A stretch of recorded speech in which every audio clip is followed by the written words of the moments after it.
Imagine watching an entire neighborhood 96 brand new homes rise up on land that legally belongs to you. The HOA ignored me, mocked me, and built their dream community on my property. So I let them finish. Every nail, every brick, every dollar, they built it all. And when the last house was done, I pulled out one piece of paper, the original deed. That's when everything fell apart. I never thought a quiet piece of land on the edge of town would turn into a war zone. My grandfather left me 42 acres of undeveloped property just outside Maple Creek, a calm, middle-class community that was slowly expanding. It wasn't fancy, just wild grass, a few oak trees, and an old fence line. For years, I paid the property tax and visited every once in a while. Nobody cared about that land until the homeowners association from the neighboring subdivision decided they did. They were expanding their luxury development, and someone either by mistake or greed drew the boundary lines on their plans. Suddenly, my land showed up as part of their next phase. Phase 5, the estates at Willow Creek. I didn't even know until I drove by one afternoon and saw bulldozers tearing through my field. I pulled over that day, dust kicking up behind my truck, and stared in disbelief. They had heavy machinery on my property grading dirt, laying pipes, and putting up stakes. I called the foreman and asked, who authorized this? He told me, the HOA. We're under their expansion project. I laughed at first, thinking it was a misunderstanding. I showed him my deed on my phone, but he shrugged. Not my call, he said. Talk to the HOA board. So, I did. I drove straight to their office trailer. Inside were 3 people in suits and smug smiles. When I explained the mistake, they told me, sir, the land was rezoned. It's part of the Willow Creek community now. If you have concerns, you can file a complaint. Their tone wasn't apologetic, it was dismissive. That's when I realized this wasn't a mistake. They knew exactly what they were doing. I went home that night furious, but instead of yelling or calling the police, I opened my grandfather's old lockbox. Inside was every property record, survey map, and deed since the 1970s. I compared everything to the county's online system and something was off. The HOA had submitted a corrected survey that magically extended their development boundary right into my parcel. The digital copy looked clean, but the original, handwritten survey in my hands told the truth. They had forged paperwork and quietly pushed it through a lazy zoning board meeting months ago. Most people would have called a lawyer immediately, but I didn't. I decided to play the long game. I was going to let them finish building every last house and then I'd pull the rug right out from under them.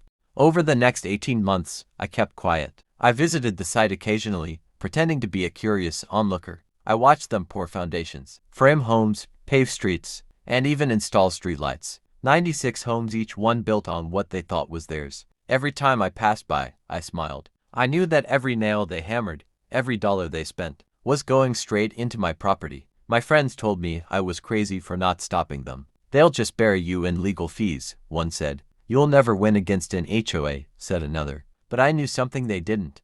My deed wasn't just clear, it was ironclad. It was recorded, notarized, and backed by decades of title history. The more they built, the deeper they'd sink. Eventually, the HOA sent me a cease and desist letter. Apparently, someone noticed I was still paying property tax on their land, and they wanted me to stop. The irony almost made me laugh. I ignored the letter, but I filed every document they sent in a folder. Then, they escalated. They claimed I was trespassing on their construction site when I visited. They even called the sheriff once. But when the deputy checked the property line, he looked confused. You know, technically, this still shows as your land, he whispered. I just nodded. I know.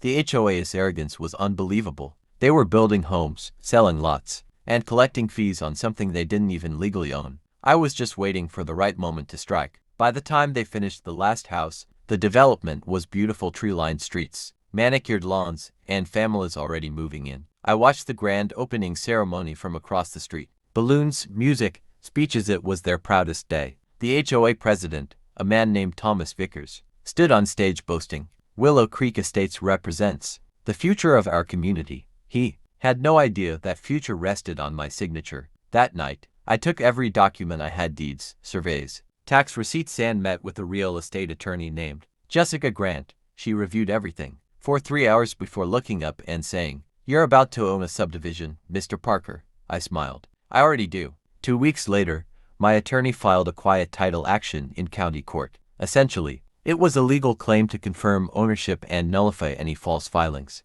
When the HOA got served, their smug confidence evaporated. They tried to file an emergency injunction, claiming irreparable harm to homeowners. But the judge didn't buy it. He asked one simple question: who owns the land? The county clerk confirmed my name had never changed. The entire subdivision, from house number 1 to number 96, sat squarely on my parcel. The HOA's faces turned white. They accused me of fraud, claimed I'd manipulated old records, but Jessica calmly slid a certified deed across the table. Recorded, May 4, 1978, she said. The courtroom went silent.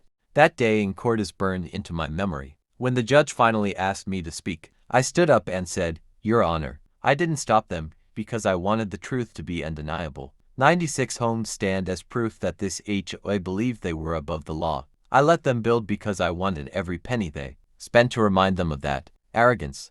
The judge nodded. "And the deed?" I reached into my briefcase, pulled out the original paper, deed signed by my grandfather, and handed it to the clerk. The courtroom gasped. The ink was faded, but the seal was clear. It was over. The judge declared my ownership valid, and all HOA filings void. Their million-dollar empire had just crumbled. The aftermath was chaos. Homeowners panicked. The HOA board resigned in disgrace. Lawsuits flew in every direction. My attorney and I sat down with the city and arranged a settlement. Families who had bought in good faith could stay, but the HOA had to buy the land back from me at market value plus damages. It wasn't about greed. It was about justice. In the end, I walked away with a multi-million-dollar payout. But more importantly, I proved a point. You can't bulldoze people just because you think you have power. The HOA became a cautionary tale in the real estate world. News outlets called it the land that fought back. Looking back now, I don't feel anger, just satisfaction.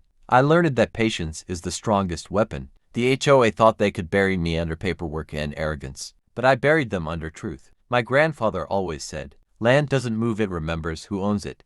And he was right. Those 42 acres taught me more about justice than any courtroom could. Today, I drive past Willow Creek and smile. The families living there have no idea the ground beneath them once sparked a battle between greed and integrity. But I know, and that's enough, because in the end, I didn't just win my land back, I reclaimed my name, my pride, and my family's legacy. In the end, they built their dream on someone else's foundation. And that's what greed does, it blinds you to the truth. I didn't have to fight dirty. I just had to wait, because sometimes patience is the most devastating form of revenge. If you enjoyed this story, hit that like button. Subscribe for more real-life justice stories. And tell me, what would you have done if the HOA tried to steal your land?